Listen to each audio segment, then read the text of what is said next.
자, 오늘 사실 그 주제가 신기후 체제 시대 섬바다 세계의 대전함과 지속 가능성, 굉장히 그 거대한 담론이고 어떻게 보면 시대의 현상을 아주 잘 반영해주고 있는 그러한 대주제인 것 같습니다.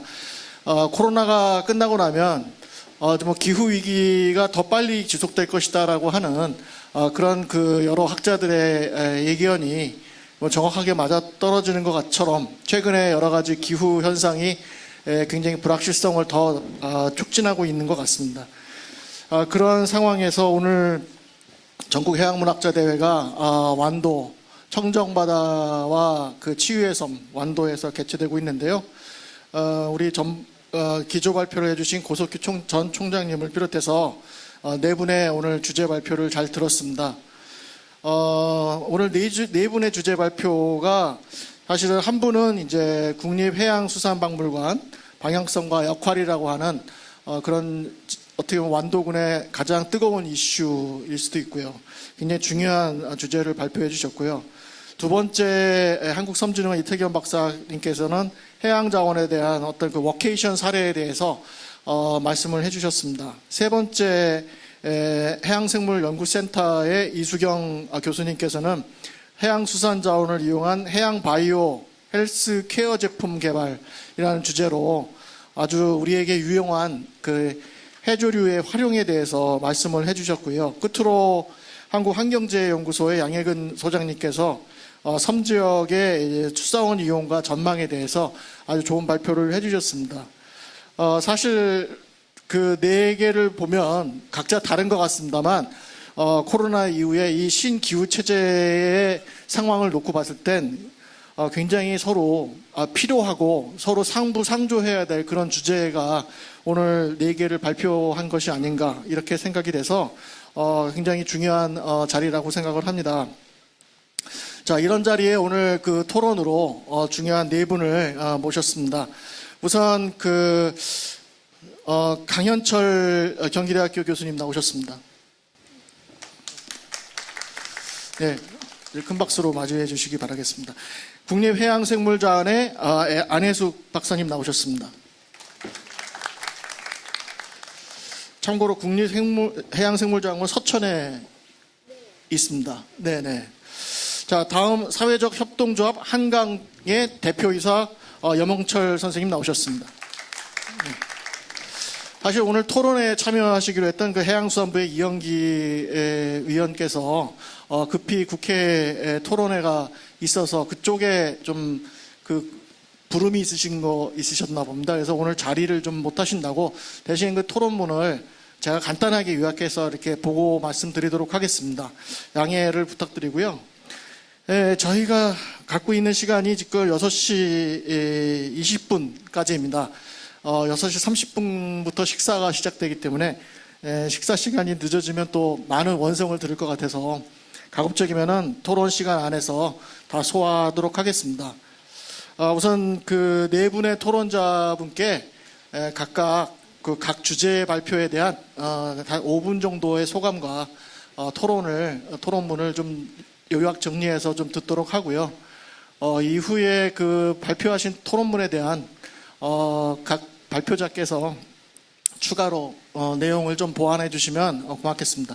끝으로 오늘 이 자리에 참석해 주신 많은 분들께 또 질문의 자리가 있으니까요. 꼭 자리 이탈하지 마시고 끝까지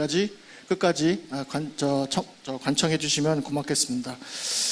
자, 그러면 우선 그 사실은 곽유석 박사님께서 말씀해 주신 국립해양수산박물관의 방향과 설정에 대한 부분을 해야 되는데 제가 간단하게 그 내용을 제가 봤습니다. 봤더니 곽유석 박사님께서 해주셨던 내용이 굉장히 전반적으로 그 내용이 다 포함되어 있고 혹시 이 자료집 갖고 계신가요?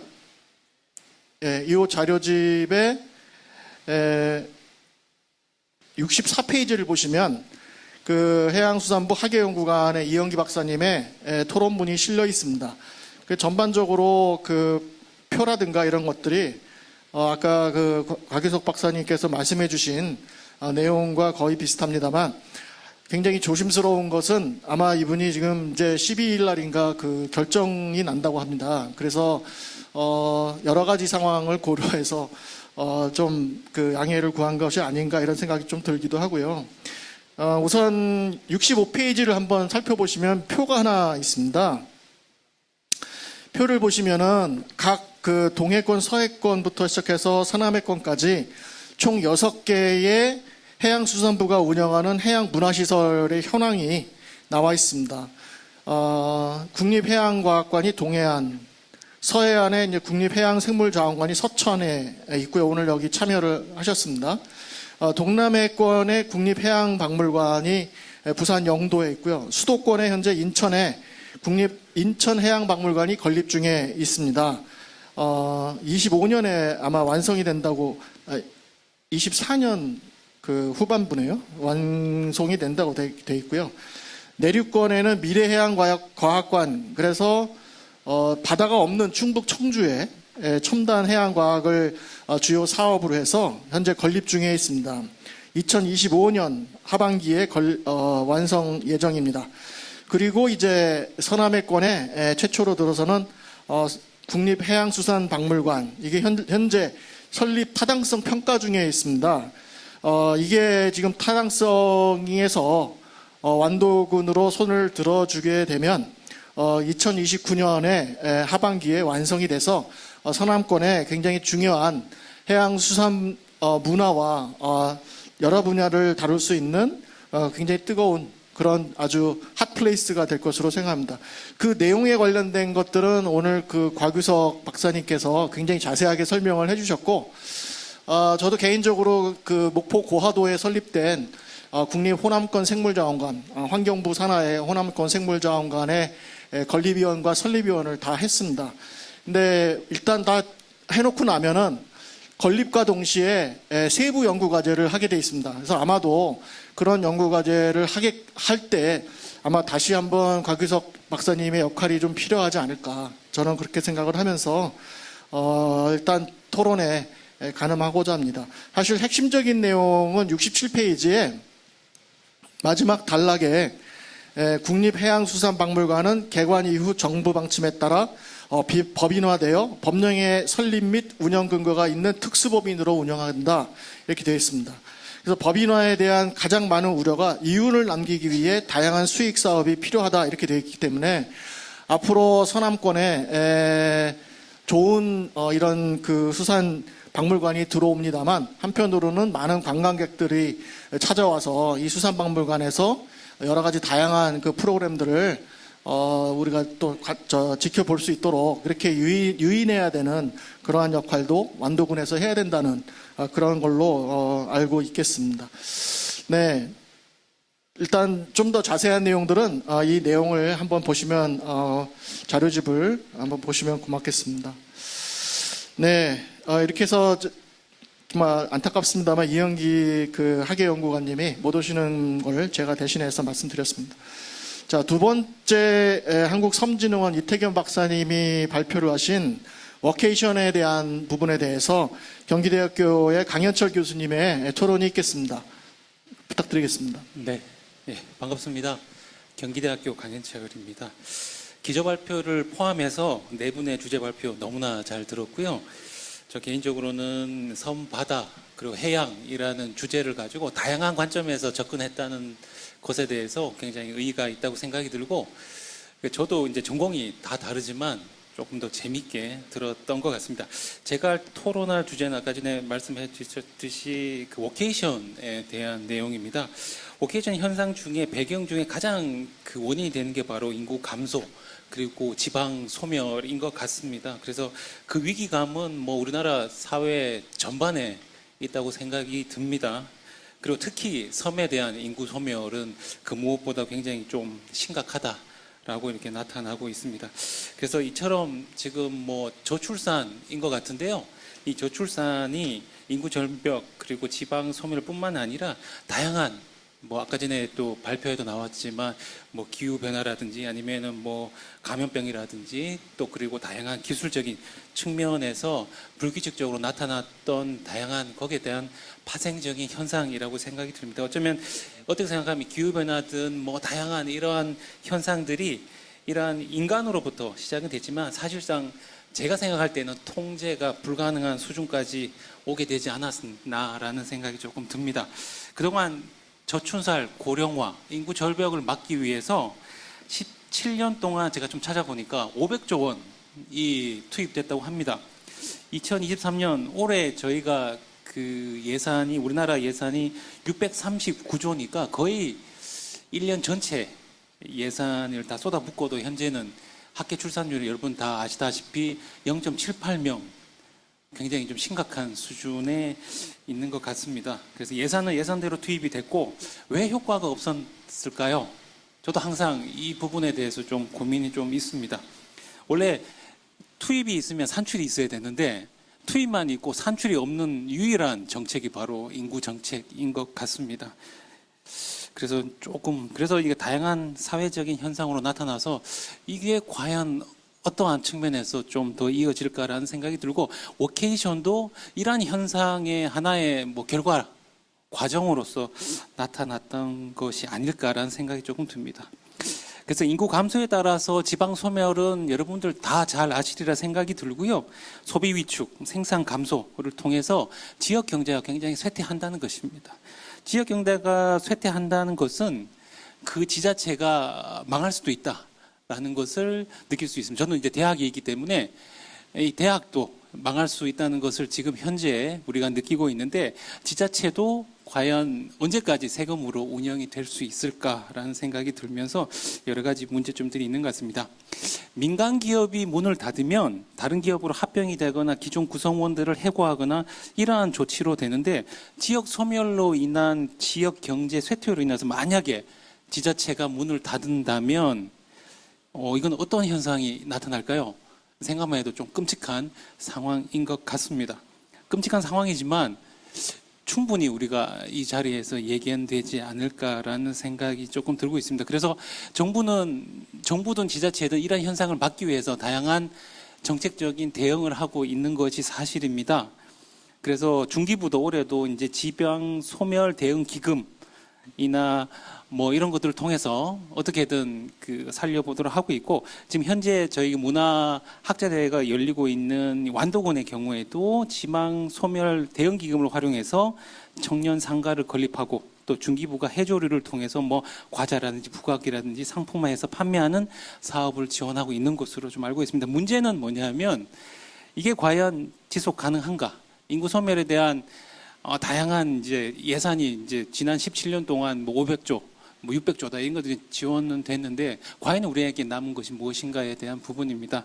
그래서 지금 현재 이러한 것들이 대한 지속 가능성, 필요성이 있는가에 대한 부분은 계속 이어져 오고 있는 것 같습니다. 자, 그래서 이제 아까 전에 제가 말씀드렸다시피 지방 소멸을 막기 위해서 유동 인구, 체류 인구 그리고 오늘 아까 전에 이제 이태경 박사님께서 말씀하셨던 관계 인구를 늘려가지고 지방의 인구를 늘리는 새로운 패러다임 정책 실현이 필요하다는 차원에서 워케이션에 대한 것들이 조금 나타나고 있습니다. 자, 문화관광연구원에서 발표한 최근 3년간의 핵심 키워드 중에 관광 중에 1번이 바로 워케이션인데요. 여러분들은 아까 전에 이태경 박사님께서 굉장히 잘 설명해 주셨는데도 불구하고 어떻게 생각하십니까? 기존의 도시재생, 마을 만들기와 어떠한 차별성이 있는 것 같으십니까? 네.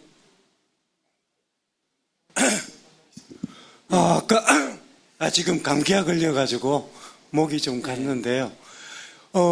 이태겸 연구원님이 발표하신 내용에 보면은 사례를 얘기한 게 있잖아요.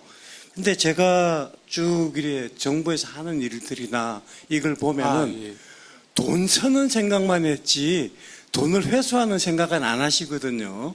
아까 그 사례 발표한 거에 보면은 비품이 좋아가지고 이거 당신네들 살라 그래도 비싸서 못 살 거야 하는 얘기도 있었고요. 그 다음에 바닷가 마을인데 성수기에는 이걸 운영을 안 해 하셨어요. 그죠? 그 다음에 뭐라고 말씀하셨냐 그러면은 거기서 워케이션 하면서 일을 하다가 밥 먹으러 가려 그러면 15분을 걸어가야 돼. 화장실 가려 그러면 10분을 가야 돼. 그러면은 그 돈을 누구를 위해서 쓴 겁니까?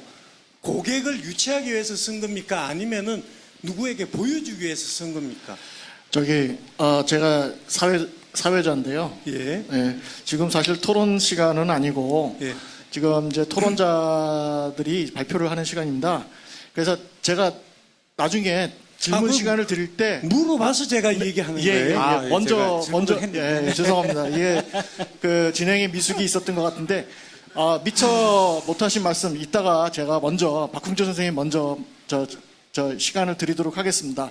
예, 이어서 계속해서 그 토론을 이어가시죠. 예. 아이고, 죄송합니다. 제가 질문은 드렸는데 일단은 토론에 대한 부분들은 좀 나중에 답변을 좀 부탁드리도록 하겠습니다. 네, 그래서 이제 오케이션 동안 또 아까 전에 제가 말씀드렸던 여러 가지 현상들이 있고 제가 이제 토론문에도 나와 있는데 이게 하늘에서 갑자기 떨어진 현상이 아니고 앞서 말씀드린 다양한 현상들에 대해서 이제 파생적으로 발생되지 않았을까라는 생각이 조금 들었습니다. 그래서 워케이션의 효과 같은 경우에는 아까 전에 이태경 박사님께서도 잘 설명해 주셨는데요. 특히 두 번째인 것 같아요. 기업과 근로자 입장에서는 업무에서 오는 그 스트레스를 줄이게 하기 위한 그러한 여가와 균형, 삶의 만족도를 높이는 거 하나. 두 번째는 관광 차원에서 지방의 유동인구나 생활인구 이런 것들이 늘어나서 지역 내 소비 활동이 촉진된다라는 이제 두 가지가 있는 것 같습니다. 그래서 오케이션은 아까 전에 제가 말씀드렸듯이 일과 휴가를 동시에 할 수 있는 워라밸에 대한 그런 그 가장 적합한 융복합 관광 상품으로 주목받고 있는데 이 개념은 여전히 유효하긴 하지만 제가 개인적으로 봤을 때는 워라밸이 실현이 우리의 노동 현장에서는 그렇게 실질적으로 이루어지고 있는가에 대한 부분은 조금 더 우리가 고민해 볼 필요성이 있는 것 같습니다. 그래서 발표 자료에도 나와 있다시피 그 워라밸보다는 워라불에 대한 얘기가 좀 나와 있는 것 같습니다. 워라불에 대한 얘기가 나와 있는 것 같고요. 그래서 이제 시간이 조금 없는 관계로 좀 빨리 좀 하도록 하겠습니다. 그래서 제가 봤을 때는 그 오라불과 정확하게 일치하는 건 아니지만 오라불의 현상 중에 하나로 좀 생각이 들고요. 그리고 이제 섬 지역의 유형과 무유형의 그냥 해양 자원이 굉장히 많은 것 같습니다. 제가 5분의 발표를 듣기 전에는 해양 자원이 이렇게 다양하고 많은지도 몰랐는데 오늘 듣고 나서부터 활용할 수 있는 해양 자원이 굉장히 많구나라는 얘기가 들어서 그런 자원들을 굉장히 활용을 한다면 앞서 말씀해 주신 것과 같이 충분한 것이 되지 않을까라는 생각이 듭니다. 네, 시간 관계상 좀 빨리 마치도록 하겠습니다. 이제 항상 이렇게 토론을 하다 보면 제가 토론 하러 이렇게 멀리서 오셨는데 시간을 너무 적게 들여가지고 그게 너무 죄송스럽습니다. 나중에 조금 더 시간을 더 내서 더 말씀을 또 하시도록 그렇게 하겠습니다. 자, 세 번째 주제에 대해서 그 해양생물연구교육센터 이수경 교수님께서 이제 헬스케어 제품 개발에 대한 해조류의 역할에 대해서 굉장히 좋은 말씀 해주셨는데 거기에 대해서 오늘 그 안혜숙 국립해양생물자원관 본부장님 나오셨는데 좋은 말씀 듣도록 하겠습니다. 한 5분 정도로만 조금. 예, 3분 정도로 하겠습니다. 예. 안녕하세요. 저는 그 국립해양생물자원관에서 온 안혜숙입니다. 저는 그 해양생물자원의 책임기관으로서 해양바이오 산업 육성을 지원하는 우리 국립해양생물자원관에서 해양바이오 산업화 본부장으로서 부처하고 함께 우리나라 해양바이오 산업 활성화를 위해서 나름대로 노력하고 있습니다. 제가 사실은 이 문화학자 대회라는 걸 저도 꽤 오랫동안 해양수산 쪽에 몸담고 있었는데 처음 알았습니다. 놀랍게도. 그래서 제가 이번에 이 대회 어레인지를 받고 나서 사실 어떤 컨텐츠인지도 궁금하고 그리고 또 발표 내용 자체가 제가 관심이 많은 분야였어요. 왜냐하면 저희가 그 해양바이오 산업 지원을 위해서 초창기부터 해양바이오뱅크를 운영하고 있습니다. 그 해양바이오뱅크에는 추출물 뱅크도 있어요. 거기에 이제 추출물들이 주로 해조류들도 많고 동식물도 많이 있지만 저희들이 유전자 뱅크도 있고 미생물 미세조류 뱅크도 있고 요즘은 좀 목적형으로 화장품 뱅크 이런 쪽으로 가고 있습니다. 근데 저희들이 초창기에는 특허도 조금 의미가 있었지만 한 3년쯤 뒤니까 부처에서 기술 이전을 요구해서 저희들은 요즘 굉장히 기술 이전에 초점을 맞추고 있어요. 근데 제가 이제 이 뱅크 직원들하고 이야기를 해보면 사실은 추출물 뱅크가 제일 문제더라고요. 특허는 정말 많이 냅니다. 근데 요는 우리가 이제 업체들을 모아다가 이제 우리가 기술 설명회도 하고 합니다. 우리 기술을 갖다 홍보하기 위해서. 근데 업체에 줄 정보가 없어요. 추출물은. 대량 생산이 안 되면 업체는 아무도 관심을 갖지 않더라고요. 그래서 지금 저희들이 기술 이전을 했다든지 이런 걸 보면 특별한 경우를 빼고는 거의가 펩타이드라든지 미생물, 미세조류 쪽으로 흘러가고 있습니다. 그래서 제가 이 과제에 관심을 가진 이유는 저희들도 업체 지원을 위한 어떤 뱅크를 구축하다 보니까 여기가 지금 목적이 제가 RFP도 좀 보고 관심을 가졌던 부분인데 업체 지원을 위한 그런 연구 기반 실증 지원 시스템을 구축하는 겁니다. 그래서 제가 이제 그 자료를 받고 쭉 봤는데요.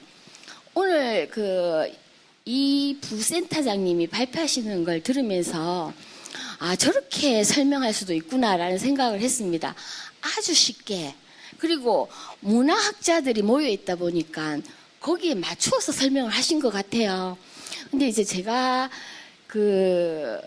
말씀드리고 싶은 거는 저희들이 추출물 뱅크나 기업 지원을 통해서 저희들이 가장 중요하다고 생각하는 해조류 연구는 해조류가 아무리 유효성이 있든 특이한 어떤 특성을 가지고 있든 해조류는 언제 채집했는지 어디서 채집했는지에 따라서 효능이 다릅니다. 놀라운 일 아닙니까? 그래서 저는 제일 처음에 저희 직원들한테 미역 다시마만 해라 그렇게 얘기했어요. 효능이 뛰어나다 싶으면 양이 없고 또 양이 많은 거는 효능이 없더라고요. 그 부분에 대해서 고민을 하셔야 될 것 같고 25종을 하셨는데요. 25종이 중요한 게 아니라 원물 확보라든지 대량 생산 추출 공정 방법이 제일 중요하지 않나라는 게 제 생각입니다. 그리고 아무리 기업들이 관심을 가져도 그런 어떤 기본적인 연구는 아시겠지만 해수부 초창기 대형 가제 3개 시작했을 때 하나가 추출물 연구가 들어가지 않습니까? 거기에 10년 동안 결과가 없어요. 즉 기술 이전 실적이 없습니다. 그러니까 그만큼 중국 서적을 찾아보고 옛날 지식을 찾아보고 다 했지만 결과가 없었고 저서 결과가 제일 많았거든요. 논문하고. 기업들이 실제적으로 원하는 게 뭔가 아까 공동연구센터를 바로 앞에 지으신다고 하니까 조금 고무적입니다. 실질적으로 그분들이 원하는 거는 대량 생산이 확보가 안 되는데 제품을 만들 수 있겠습니까? 그리고 아까 고부가 가치 제품이라는 단어가 어떤 레벨에 쓰일 수 있는지에 대해서 우리가 다시 좀 재고를 해볼 필요가 있다고 생각하는데 저도 이제 이 일을 쭉 하면 저는 유전자 연구 쪽인데 이 일을 쭉 하면서 느낀 게 화장품이야말로 감성에 호소하는 거더라고요. 화장품은 기준이 없습니다. 그러니까 정말 이 홍삼이 들어갔다 한들 한 방울을 넣든 두 방울을 넣든 기준이 없어요. 그래서 제일 쉽게 접근하는 게 화장품이거든요. 그래서 그런 어떤 제품 개발도 인증을 위한 건지 개별 인정을 받고자 하는 식약처 인정을 받고자 하는 건지 아닌지에 따라서 일반적인 시제품하고 차별화가 이루어져야 된다는 게 제 생각이고요. 지금 중국에서 대량으로 유입되고 있는 그 갱생이 모자반에 대해서 굉장히 설레하는데 이것도 어떻게 우리가 활용할 수 있는지에 대한 업체의 관점에서 어떤 걸 제시해야 되는지가 제일 중요하다고 생각합니다. 그리고 중금속 저감이야말로 저희들이 해보니까 랩 스케일에서 하면 문제가 없어요. 하지만 식약처 기준이라는 게 반드시 있지 않습니까? 95%를 감소해도 식약처 기준, 허용 기준에 못 미치면 쓰지를 못합니다.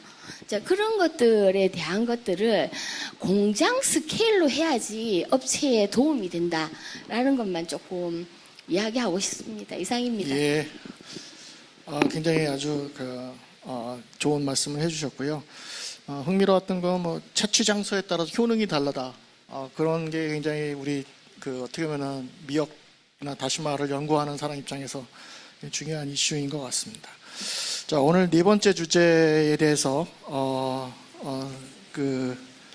양혜근 박사님의 발표에 대해서 사회적 협동조합 한강 공동대표이신 여명철 선생님께서 토론을 좀 부탁드리도록 하겠습니다. 예. 네. 제가 속한 데는 이름에 해양도 없고 도서도 없습니다. 그래서 좀 당황하지 않았습니까? 그래도 뭐 제가 비교적 다른 분들에 비해서는 주제와 좀 거리가 멉니다. 그래도 완전히 관계가 없는 것은 아니고 작년까지 국가물관리위원회에 위원을 했었습니다. 그래서 도서지방의 도서지역의 물공급이라든지 물정책 관련해서 관여를 했기 때문에 오늘 초대가 된 것 같습니다. 그리고 제 딴에는 엄청 노력을 해가지고 제가 해양과 관련한 티셔츠를 입고 나왔습니다. 저는 양 박사님께서 워낙 토론을 잘 해주셨고 잘 정리해 주셨다고 생각합니다. 거기에 덧붙여서 결론에 우선순위를 좀 더 부여했으면 좋겠다거나 사회적 수용력을 좀 더 높일 수 있는 방법이었으면 좋겠다, 이런 정도의 토론을 좀 해보겠습니다. 제 토론문은 114쪽에 있거든요, 자료집에. 그래서 거기 한번 제목을 보시면 조금 더 이해하기가 쉬울 겁니다. 제가 말씀드리고 싶은 것은 우리가 기후변화 때문에 많은 문제가 더 어려워졌다라고 생각을 합니다. 하지만 우리가 또는 혹시나 기후변화에 모든 책임을 돌리고 있는 것은 아닌가 생각해 봐야 된다고 봅니다. 기후변화가 없었으면 작년 완도의 문제가 또는 서남 지역, 도서 지역의 물 문제가 없었을까요? 그렇지 않습니다.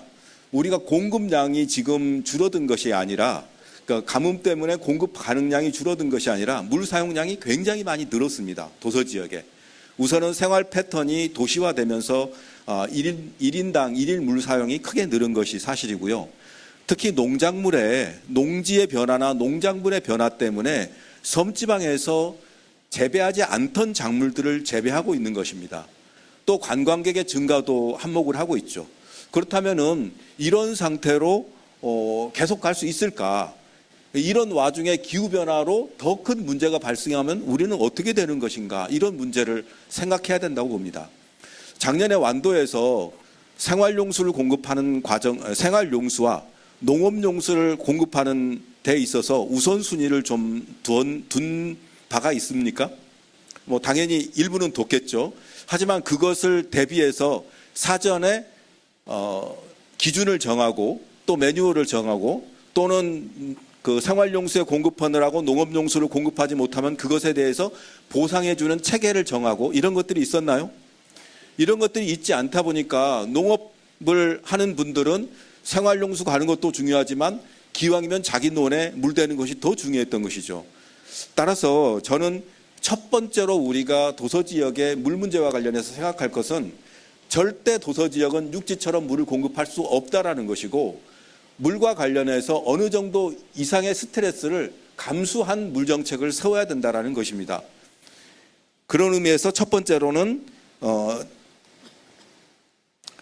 수요 관리를 굉장히 중요하게 생각해야 된다는 것이 첫 번째고요. 두 번째로는 그렇다고 무조건 수요만, 허리만 뭐 졸라매자라고 주장하는 것은 아닙니다.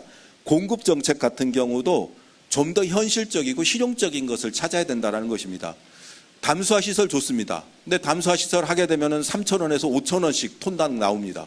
이거 섬의 어르신들이 사용할까요? 공급시설을 갖춰놔도 작동이 안 됩니다. 결국은 비싼 시설 갖다 놓고 어렵게 생활하는 거예요. 그렇다면 그분들에게 집집마다 물탱크를 구축해라 이런 것이 아니라 마을 단위로 함께 할 수 있는 이런 물 공급이라든지 그다음에 재이용이라든지 이런 시설들을 갖출 수 있도록 정책을 펼치는 것이 저는 좀 더 현실적이라고 생각합니다. 그리고 세 번째로는 아까 농업용수의 양보를 요구해야 됩니다. 양보를 요구하려면은 그 양보를 할 수 있을 만한 정도의 근거가 있어야 되잖아요. 그래서 기준이 분명히 있어야 되고 그리고 신뢰를 받는 어떤 기관에서 분명한 절차를 거쳐서 그리고 또 적절한 보상을 해주는 그런 방법들이 있어야 되는 것이죠. 근데 지금 현재 섬 지역의 물 문제가 어떻게 해결이 됩니까? 대부분 해법을 개인에게 떠넘기고 있는 것이죠. 국가가 또는 지자체가 또는 지역 공동체가 합리적으로 논의해서 우선순위를 정하거나 누구의 피해를 줄이기 위한 이런 대책들을 수립하지 못하고 있는 세 번째로는 결국은 기술이나 시설의 문제가 아니라 관리 체제와 관련해서 우리가 어떻게 더 개선할 것인가, 중앙정부는 무엇을 지원해주고 지자체는 어떻게 역량을 늘릴 것인가, 그리고 도서지역의 물 특징이라든지 그리고 각 동네마다 상황이 다 다릅니다. 그 지역에 사는 사람들이 우리 동네의 물 문제에 대해서 좀 더 정확하게 이해하고 그리고 또 해법을 위해서 함께 협력하는 방법도 찾아야 된다는 것이죠. 마지막으로는 상대적으로 도서지역의 분들이 굉장히 어렵게 생활하면서도 물과 관련해서 어렵게 생활하면서도 별로 강하게 요구를 하지 못하고 있습니다. 물과 관련한 권리는 유엔에서도 인간의 권리로 지정하고 있고 윤석열 정부도 물 복지는 가장 우선해서 추진해야 될 자신들의 100대 국정과제 안에 넣어놓기도 했습니다. 그런데 작년에 그렇게 난리를 쳤는데도 그 이후에 체계적으로 정부의 정책을 요구하고 있지 못합니다. 그리고 또 요구하는 정책도 제가 봤을 때는 탐진댐의 물을 여기까지 끌고 오자라거나 또는 해수 담수화를 하자거나 또는 댐을 세우자거나 이런 형태로 방향을 잡고 있는데 이렇게 되면은 시간도 길게 걸리고 그리고 중앙정부에서도 쉽게 결단하기 어려운 측면이 있습니다. 그래서 큰 건 큰 거대로 고민하더라도 당장 지역에서 효과가 높은 이런 부분들에 대해서 구체적으로 정책을 짜고 그것을 요구하고 협상하는 이런 방법들이 어떨까 싶습니다. 이상입니다. 예. 제가 듣다 보니까 제가 사회자라는 걸 까먹었습니다. 네. 굉장히 아주 좋은 말씀 해주셨고요. 네, 이렇게 해서 일단 그 네 분의 일단 그 토론분들의 그 토론문을 일단 요약 정리해서 들었습니다. 일단 여기에 대해서 각 발표자들께서 하고 싶은 말이 더 있으실 텐데 조금씩 더 듣도록 하고 이후에 제가 여기 그 플로우에 질문을 받도록 하겠습니다. 우선 가장 마지막으로 토론을 해주셨던 여명철 선생님에 대해서 말씀에 대해서 혹시 양혜근 박사님 거기에 대한 뭐 디펜스라도 하시죠. 뭐 특별히 디펜스 할 내용은 없고요. 저희 한 1분 정도만 간단히 말씀을 드린다면 최근에 그 정부에서 발표한 것 중에 하나가 독도 어민 숙소를 위해서 해수 담수화 계획이 있다는 얘기 들었거든요. 근데 그것은 결국에는 사람이 많건 적건이 문제가 아니고 물은 그 국민들의 기본 생활권, 생존권을 보장하는 그런 내용이어서 어떤 수단과 방법을 가리지 않고 정부에서는 그것을 해야 될 의무가 있다고 보여지고요. 근데 그런 의미에서 한 가지 좀 아쉬운 점은 아까 잠깐 뭐 시간에 쫓겨서 말씀을 못 드렸습니다만 제가 이제 일본에서 한 10년 동안 공부하느라 좀 오래 있었습니다. 그래서 그 일본 예를 좀 든다면 일본도 그 숫자원이 굉장히 우리보다 많은 나라인데도 불구하고 과거에 관습적으로 이용하고 있던 우물들을 그대로 보존하는 걸 봤거든요. 그것은 이제 재해가 많기 때문에 여타의 그 재난 상황이 있을 때 비상 상수원을 쓰기 위해서 상시적으로 관리를 하고 지역에 따른 조례를 만들어서 그것을 뭐냐면 우리는 그냥 덮어버리고 메워버리잖아요. 그렇지 못하게 하는 경우가 있습니다. 근데 우리 같은 경우는 특히 도서 지역에 아까 청산도 이야기 들었습니다만 과거의 우물은 단순히 식수원이 아니고 그 공동체의 문화 역사가 깃들어져 있는 공간이기도 하거든요. 그런 차원에서 좀 과거에 방치되어 있던 우물들을 좀 되돌아볼 수 있고, 그다음에 여기 이제 그 해양 문화 학자 대회니까 그 우물에 관련된 여러 가지 뭐 역사적 고증 자료랄지 많이 있을 거라고 보여지거든요. 그래서 뭐 기회가 된다면 뭐 과거에 홍 박사님이 이제 홍 교수님 저한테 한번 말씀을 해준 적이 있으시지만 이제 지하수에 관련된 나이를 측정한다든지 지하수 물이 어느 몇 살을 먹은 이것은 동위원소 분석하면 금방 나오거든요. 그래서 그런 콘텐츠를 만들어서 자원으로서 뿐만 아니라 문화 역사적 자원으로서 그것을 보존할 필요가 있지 않을까라는 생각을 합니다. 네, 굉장히 더 하시고 싶은 말씀 많으신데 시간 관계상 제가 이렇게 시간을 못 드려서 정말 죄송하고요. 이후에 또 개별적으로 이렇게 식사하시면서 더 말씀을 나누시면 좋겠습니다. 두 분 토론과 발표 감사드리겠습니다. 자, 다음은 또 주제 3으로 넘어가서요. 오늘 이수경 교수님, 이수경 교수님 오늘 말씀해주신 안혜숙 우리 토론자분에 대한 혹시 의견이 있으신지? 예, 끝난 건 아니요. 혹시 하실 말씀이 있으시면은 조금 죄송합니다. 더 추가해 주십시오. 예, 제가 양쪽에 보청기를 착용하고 있어서 조금 소통이 잘 안 되고 있는데요. 저는 이제 어쨌든 수십 년간 오랜 육지에서 생활을 하면서 육지의 약용식물만 가지고 연구를 하고 거기에 푹 빠졌었는데요. 그러다가 이제 18년 초에 저기 신지에 있는 센터도 교수 한 사람 정도는 상주하고 있어야 되지 않겠느냐라는 총장님의 말씀이 있었고, 갈 사람 손들어라 하니까 아무도 손들지 않아서 제가 그냥 저요 하고 신청하고 이렇게 신지도와의 인연을 맺기 시작했습니다. 했는데 저는 정말 섬이라는 곳에 처음 와가지고 모래가 저녁 내 굴러다니면서 심리를 운다는 울모래를 제가 보았고, 그리고 정말 제가 소설에서만 보던 이사도라 덩컨, 맨발의 이사도라 덩컨 발레리나가 파도를 보고 자기의 춤 동작을 배웠다고 했는데, 그러한 파도를 제가 보고, 그리고 주민들에 의해서 자생해 있는 해조류를 보면서 제 인생이 새로 시작되는 그런 느낌을 받았습니다. 그래서 여기서 뭔가 해야 되겠다, 이런 이제 생각을 가지고 거의 하루에 2번 정도 여기 명사 해변까지 제가 2번 정도를 오고 가면서 해변에 놓여 있는 많은 생물들을 보게 됐는데요. 거기에서 발에 탁 밟히는 것이 파란색의 갈파래였습니다. 파래, 입이 넓적한 파래 다 아시죠? 그 파래들이 엄청난 부피로 축적되어서 썩어가는 걸 제가 봤어요. 아이고, 왜 이렇게 방치되고 있는 걸까? 이게 너무 궁금해서 제가 아신다는 분들한테 여쭤봤어요. 왜 이거는 미역처럼 먹지 않습니까? 라고 물어보니 식감이 안 좋아요. 식감이 신문지 씹는 맛이에요. 이러는 거예요. 그래서 저도 그 말을 듣고 해변에서 바로 거기서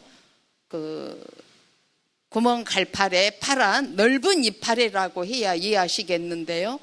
그거를 뜯어서 입에 넣어봤습니다. 역시나 종이를 씹는 맛이었습니다. 그래서 저는 제가 여기에서 이제 한 몇 년 지나면 학교를 떠나야겠지만, 제가 앞으로 남아있는 기간 동안에 하고 싶은 연구 테마가 넓은 이파래, 구멍 갈파래를 뭔가 산업화시키는 쪽으로 연구를 하고 싶습니다. 그래서 아까 해양바이오 그 부분이 나왔는데 정말 제가 하고 싶은 말씀을 우리 안혜숙님께서 해주셨어요. 여기 있으면서 많은 어민분들을 만나게 되는데 오시면 정말 재미있는 연구 아이템을 가지고 오셔요. 꽃새우를 낚시 미끼로 활용할 수 있게 개발해달라 등등 여러 가지 거를 가지고 오는데 저는 그분들께 말해요. 선생님은 원물을 잘 생산해 주세요. 다른 것을 생각하지 마세요.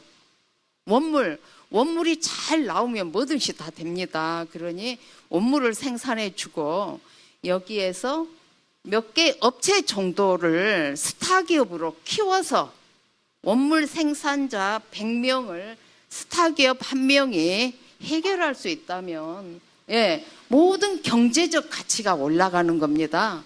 그래서 각자 자기가 가지고 있는 기술로 각자 위치에서 하면 되지 갑자기 원물을 생산하던 분이 제가 이걸로 무슨 기능성 식품을 만들겠다랄지 아니면은 생체 의료 소재를 만들겠다랄지 하면은 오리무중에 빠지게 됩니다. 그래서 아까 하신 말씀에 전적으로 동감을 표합니다. 이상입니다.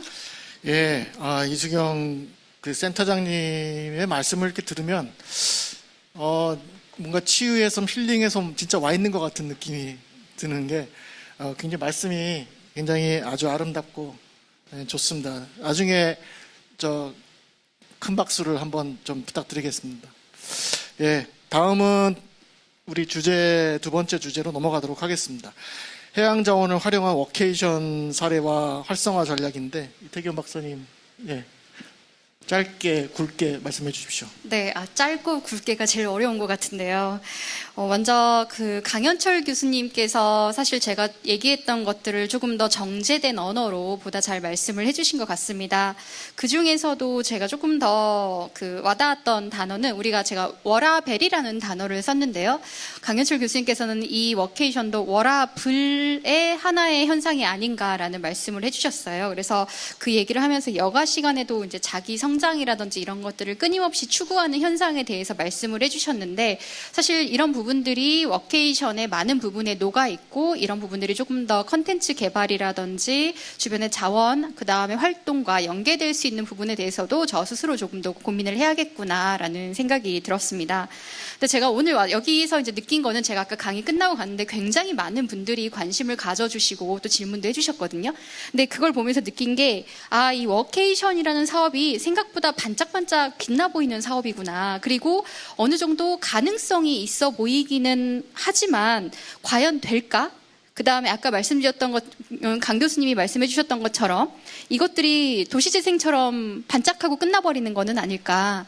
아니면은 내가 하려면 또 어떻게 해야 할까? 이런 고민들이 사실은 많이 녹아있는 질문들과 그 다음에 또 여러 가지 의견들이었던 것 같다는 생각이 많이 들었습니다. 그래서 아까 좀 질문을 해주신 거와 플로우에서 질문해 주신 거에 같이 좀 간단하게 답변을 드리자면 이 워케이션에 대해서 투입 대비 수익률에 대한 고민들을 사실 많이 해주셨는데요. 워케이션을 하는 장소들의 대부분들은 사실 수익이 제로인 곳들보다는 기본적으로 성수기에는 그 지역의 관광객들이 좀 많이 오는 지역들이 대부분 많았습니다. 사실 섬 지역의 대부분은 여름에는 저희가 가면 혼납니다. 그리고 낚시 캐거나 바지락 캐거나 가는 철에 가도 별로 반기시지 않아요. 그런데 그 외의 시기에는 사실 많은 펜션들 그리고 마을 시설들은 많이 비워져 있고 놀고 있습니다. 그래서 이 시기에 어떻게 추가적인 소득을 창출할까라는 측면에서 마을과 그다음에 워케이션에 대한 결합들을 많이 시도를 하고 있는 거고요. 그래서 실제로는 지금은 지원금으로 많이 운영이 되고 있지만 이제 어느 정도 소기의 성과가 나서 그 워케이션 장소조차도 일정 부분 돈을 받아야겠다라는 이제 그런 측면에 와 있습니다. 그래서 그 돈이 사실은 우리가 생각하는 것처럼 엄청나게 많은 돈도 아닐 뿐더러 사실 워케이션 사업에 투입된 되는 것도 아까 제가 뭐 데스커 이렇게 얘기했지만 모션 데스크 하나가 한 80만 원에서 100만 원 정도 하거든요. 그런데 이제 이런 것들 몇 개를 가져다 둠으로써 사실 사람들에게는 고급진 환경으로 인식이 되고 우리가 리모델링을 엄청나게 막 몇 억 들여서 하는 것보다는 좀 더 가심비가 높은 환경들을 만들게 되는 것 같습니다. 그래서 이런 부분들이 지방 소멸 대응에서 지방에서 여러 가지 이제 돈을 쓸고 그다음 머물고 이럴 수 있는 조금 기반을 조금 더 잘 갖춰주는 환경을 얘기를 하게 되는 것 같습니다. 그리고 아까 이제 제가 무의도 설명을 드리면서 사실 10분 걸어서 밥 먹으러 가야 되고 10분 걸어서 화장실 가야 되고 이런 얘기 드렸는데요. 이게 그 마을을 벗어난 게 아니라 워케이션 장소가 마을에서 한 해변에서 10분 정도 가야 되는 거리에 있기 때문에 이분들은 활동을 하면서 다시 마을로 돌아와서 자고 마을에 와서 밥을 먹고 마을에 와서 활동을 하는 등 마을 내에서 소득을 창출하는 활동들을 주로 하시기 때문에 그 부분에 있어서 어느 정도 소득이 창출되고 있다라고 말씀드릴 수 있을 것 같아요. 그리고 마지막으로 이게 이제 아까 제가 말씀드린 것들은 지역을 중심으로 좀 말씀을 드렸는데 실질적으로 이 부분들에 대해서 대도시에서도 워케이션에 대한 관심을 많이 갖는 이유는 사실은 사람 몇 명 오게 하겠다 이런 것보다는 몇 명이 우리가 이런 워케이션을 할 수 있는 좋은 근무 환경을 가지고 있는 도시이기 때문에 큰 기업이나 아니면 새로 시작하는 기업들이 우리 시에서 우리 지역에서 시작을 해서 장기적으로는 경제 활동하는 인구들을 유입시키겠다는 목적이 굉장히 많습니다. 그래서 제가 어제 경기도에 있는 지자체분들과 많은 얘기를 했었었는데요. 그분들께서도 고민을 하는 거는 우리 지역에 있는 기업들이 떠나지 않기 위해서 어떤 근무 환경을 조성을 할 것인가, 어떤 그 기업에서 원하는 복지를 제공을 할 것인가라는 측면에서 워케이션이라든지 체류형 관광을 조금 더 고민하고 있는 것으로 보입니다. 그래서 혹시 이 외에 또 궁금하신 사항이 있으면 제가 내일 모레까지 머물고 있기 때문에 저한테 또 개인적으로 물어주시면 되겠습니다. 감사합니다. 네. 역시 한국섬진흥원입니다. 네. 굉장한 엘리트들이 모여 있는 것 같습니다. 이제 마지막 발표에 대해서 이제 첫 번째 발표죠. 그리고 마지막 토론이 되겠습니다만 이제 아쉽게도 토론자가 안 계시지만 곽유석 박사님 좀 간단하게 마지막 정리 좀 해주십시오. 네, 국립해양수산박물관이 이제 아까 말에 의하면 7월 12일 날 문체부 최종 그 평가를 남겨놓고 있는데 아무튼 통과되면은 이게 제가 어떤 일을 해보면 진짜 그 추진팀들 이쪽 말로 좀 짱짱한 사람들이 딱 그 구성돼서 진행돼야 이게 잘 제대로 나갈 수 있을 것 같습니다. 그래서 꼭 12일 날 통과되기를 기원하면서 제 말씀 마치겠습니다. 예, 감사합니다. 대개가 그런 국가기관 개관과 동시에 거의 세부과제 연구를 시작을 하면서 그 연구원들이 다 모여서 이렇게 또 바로 일을 할 수 있도록 이렇게 하기 때문에 아마 이제 그 12일 날 그 발표가 나면 이제 아마 그 팀들이 또 다시 이제 활동을 할 것 같습니다. 그때 우리 그 곽유석 박사님의 더 중요한 그 역할을 좀 더 기대하도록 하겠습니다. 오늘 뭐 사실 그 시간은 조금 오버됐습니다만 제가 아까 말씀드린 대로 한 5분에서 10분 정도, 30분까지 제가 이 플로어에 계신 분들 질문을 좀 받도록 하겠습니다. 우선 처음에 아까 박흥주 선생님 질문을 마저 하실 건가요? 아니면은 충분히 답변이 된 건가요? 그 13분과에서 발표할 사람이고요. 예. 드론 공간정보기술 대표로 있고 공학 박사입니다. 그런데 지금 제가 하고자 하는 얘기는 딱 진짜 1분만 할게요. 우리 안익숙 토론자님하고 이수경 교수님, 김태겸 발표자님하고 공통적으로 딱 되는 얘기예요. 안익숙 토론자님 말씀하셨죠. 우리가 R&D를 주고 연구를 주고 하는데 이거 사업화 되는 게 없다. 제가 40년을 사업을 하고 공부를 하고 저도 강의도 나가고 하면서 느끼는 것 중에 하나가 이게 분리되어 있다는 거예요. 대학은 사이언스를 하는 데고 그 다음에 연구소는 테크놀로지를 하는 데고 사업하는 사람은 엔지니어링을 하는 데예요. 그런데 지금 나오고 있는 R&D라든지 연구라든지 모든 방안들이 전부 다 맨 마지막에 사업화하는 엔지니어링하고는 관계없이 진행되고 있어요. 그래서 특허는 암만 많이 만들어줘도 이게 사업화가 안 되고, 엔지니어링의 결론이 뭐냐 그러면은 돈이 안 된다는 거예요. 지금 연구하시는 거, 정부 정책 만드는 거, 그 다음에 그 특허 내는 거, 이 모든 것들이 사업하는 입장에서 보면은 돈이 안 만들어진다는 거예요. 아까 중요한 말씀 하셨는데 대량 생산에 이야기하셨죠. 그러면 대량 생산을 한다 칩시다. 그게 돈이 되겠어요? 판로가 어떻게 개척될 것이며, 이게 생산 단가가 줄어들어야 되고, 기술이 안만 좋아도 돈이 안 되면은 이거는 사업화가 안 되는 거예요. 그러니까 도시재생 좋아요. 그런데 이게 돈이 안 되면은 그거 왜 해요? 국민 세금만 들어가지. 그래서 우리도 가끔 가다가 하면서 R&D 자금만 받아먹고 그 다음에는 이게 사업화가 안 되는 거 많아요. 그래서 이 점을 앞에 계시는 여러 박사님이나 교수님들이 조금 이제 좀 생각해 주셨으면 하는 게 제 바람입니다. 감사합니다. 네, 고맙습니다. 네, 자, 여기 저쪽에서 아까 한 분 먼저 저희 질문을 주셔서 모자 쓰신 어르신 제가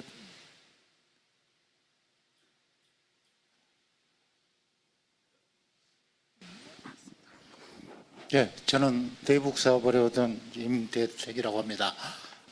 저기 양희근 박사님한테 하나 여쭤보고 싶은 게 있습니다. 왜 그러냐면 북한에서 저희들이 공사를 하면서 제일 먼저 하는 게 지하수 파는 거였습니다. 물이 공급이 안 되기 때문에 아주 애로를 겪었거든요. 근데 하나 알고 싶은 거는요. 가서 부산에 일평균 45,000톤, 뭐 추자대는 5,000톤인데 이거 생산 단위 비용이 얼마나 들어가는지 알고 계시는지 궁금해서 여쭙습니다. 좀 근데 정확한 생산 단가는 제가 좀 기억하고 있지는 않고요. 근데 아까 말씀드렸듯이 일반 정수장 대비했을 때 적게는 7배, 많게는 10배 이상 단가가 높은 걸로 지금 알려져 있습니다. 제가 조금 아는 내용이라서 말씀을 올리면은 부산에는 기장군에다가 설치를 했습니다. 5만 톤 규모로. 그리고 공급 단가는 한 1,400원 정도 톤당. 그래서 일반적으로 수돗물 생산 가격이 한 전국 평균에 비해서 한 2배 정도쯤 됩니다. 그런데 결국은 기장군은 취수구가 고리발전소랑 근접한 곳이어가지고 결국은 공급을 실패한 상태입니다. 그래서 지금 현재 공업용수로 공급하는 방법을 모색하고 있지만 쉽지가 않습니다. 그래서 현재 우리나라에서 상용하고 있는 해수 담수화의 성공적인 사례는 별로 없고 어디죠? 그 우도 같은 데가 보조 상수원으로서 활용되고 있는 정도쯤입니다. 그래서 이게 이론적으로는 좋지만 현실에 있어서 사용할 수 있는가, 실용적인가라는 것에 대해서 정책을 추진하는 입장에서는 특히 도서에 사는 시민들 입장에서는 깊이 생각할 부분이 있습니다. 네, 나중에 그 대북 사업이 성공을 할 수 있도록 저희들도 응원하겠습니다. 혹시 아까 여기 그 질문, 여기 마이크 좀 전달해 주십시오. 네, 말씀드리겠습니다. 저는 11분과에서 발표하는 궁인창이라고 합니다. 저는 기조발전 부분에서 나왔던 부분을 말씀드리고 싶은데요. 34페이지를 한번 열어봐 주십시오. 34페이지에 보시면 아까 원장님이 바다에서 답을 찾다라는 말씀에 한자인 바다해를 풀어보면 물수자, 사람인자, 어미, 모자, 해가 된다고 하셨는데 이거는 한자의 구성 원리가 한자는 형성문자예요. 그게 뜻부와 소리부인데 이걸 전부 소리부로까지 풀어버렸어요. 그래서 제가 해양수산부에서도 최근에 페이스북에 어린이 이벤트 하면서 이렇게 썼기 때문에 이거는 한자를 잘못 풀이하는 거고 이렇게 써서는 안 됩니다. 여러 차례 했는데 아직 해독이 안 되고 있습니다. 근데 제가 왜 이 문제 제기를 하냐면 해양학자 대 문화학자 대해서 공식적인 자료집입니다. 이게. 자료집에 이런 표현을 쓰시면 안 되고요. 저는 동국대학교에서 인도철학과 공부했지만 한자를 지금도 사마천 4기 10년째 공부하고 있는데 이 해자에 대해서 전문학자한테 문의를 드렸습니다. 그래서 해자를 이런 식으로 풀면 이거는 소리부가 없어요. 그리고 중국 만약에 이렇게 쓰시려 그러면은 중국 고전 문헌에서 원전을 찾아봐 주시기 바랍니다. 중국 고전상에서는 해는 중국에서 먼 바다다. 매를 만약 푼다 그러면 검은 바다다. 발해다. 이렇게 표현이 되어 있습니다. 이상입니다. 예, 국인찬 선생님이 좋은 말씀 해주셨는데 혹시 고석희 총장님 답변 나중에 개별적으로 해주시면 고맙겠습니다. 네, 거의 시간이 되는데 마지막 한 분만 더 받고 감사합니다. 제가 잡았습니다. 그러면 우리 질문이 저쪽에서. 아니고 네네. 주문을 하나 하려합니다. 주문이요? 질문이 아니고 주문. 예. 도서문화연구원 감사합니다. 이런 시간을 내주셔서. 그리고 저는 작년하고 올해 2번 참여를 했습니다. 그런데 여기에 한 가지 빠진 거 있더라고요.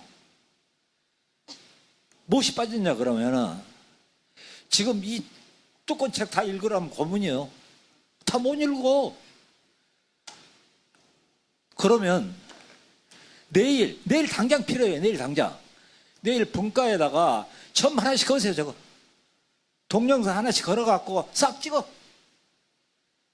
그래갖고 편집을 해서 유튜브에 띄워. 우리 1년 내 볼게요. 1년 내. 이런 좋은 프로그램을 저도요. 이 프로그램 다 보고 싶어요. 그럼 내일 한 표도 못 봅니다. 저 발표해야 합니다. 그래서 아쉽더라. 네. 주문합니다. 주문. 저희가 그게 저희도 한계인 것 같은데요. 11개, 많을 때는 20개 분과도 있었는데, 이게 분과에서 들으시다 보면 다른 분과 거 좋은 거 못 듣게 되더라고요. 이게 참. 그래서 이제 토론입니다. 네, 그래서 네. 걸어. 영상이 걸어놓고 편집은 한번 하세요. 도서문화연구원에서 그 다음에 그냥 이대로 끝내는 게 아니라 좋은 발표자 있으면은 상도 주고 하세요.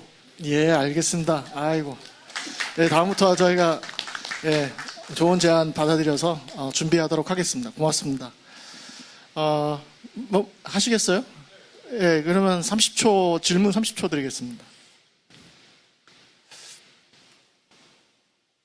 박앤섭 네트워크 이동열 이사장입니다. 네, 양 소장님께 좀 여쭤보겠습니다. 저희 인천 쪽의 서해오도에도 제가 굉장히 심각합니다, 사실. 그래서 토론회도 하고 했는데 지금 그쪽 지역에서 지금 나오는 이야기 중에 지금 도서 지역에도 포장화가 많이 되고 있죠. 그 다음에 산불 방지 도로들 거기를 만들면서 전부 다 우수관을 만들어요. 우수관을 만들어서 산에 머무를 수 있는 물들이 별로 없다는 거죠. 등산로 옆에도 우수관을 또 만들어요. 그래서 바로 거기서 밑으로 내려가서 평지에서 또 포장된 도로에서 바로 바다로 빠져나가니까 물이 머무를 수 있는 시간이 없다는 거죠. 그래서 그거에 대한 영향은 얼마나 지금 판단하고 계신지 그거에 대해서 좀 잠깐 말씀해 주시기 바랍니다.